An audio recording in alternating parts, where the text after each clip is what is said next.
Emmett J. Scott was born in Houston, Texas, in 1873, just a decade after the Emancipation Proclamation.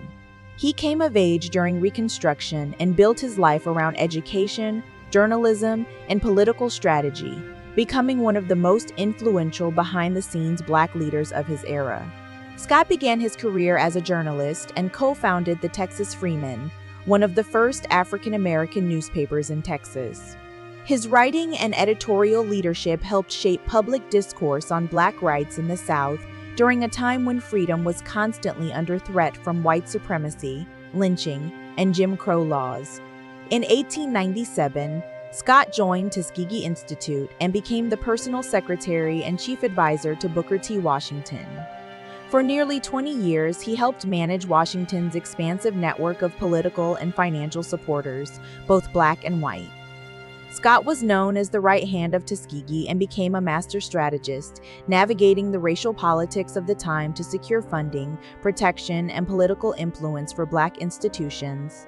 After Washington's death in 1915, Scott remained a respected national figure.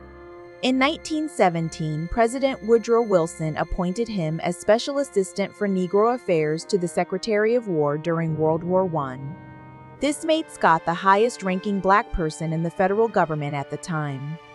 He was tasked with addressing the needs and concerns of Black soldiers, who were facing discrimination both on the battlefield and at home. Though his power was limited, Scott used his role to advocate for fairer treatment and to document racial injustice within the military. Scott also helped organize the 1919 Colored Men's Department of the YMCA and was involved in educational and civic initiatives across the country. He later served as Secretary-Treasurer of Howard University and was a founding member of the National Negro Business League. Though more conservative in his approach compared to activists like W.E.B. Du Bois, Emmett J. Scott believed in working within the system to uplift Black people, strengthen institutions, and protect hard-won gains. He wasn't a man of headlines, but he shaped policy, built networks, and helped keep the flame of Black progress alive in one of the most dangerous periods for African Americans in U.S. history. He died in 1957, but his impact remains embedded in the legacy of Black education, military advocacy, and strategic leadership.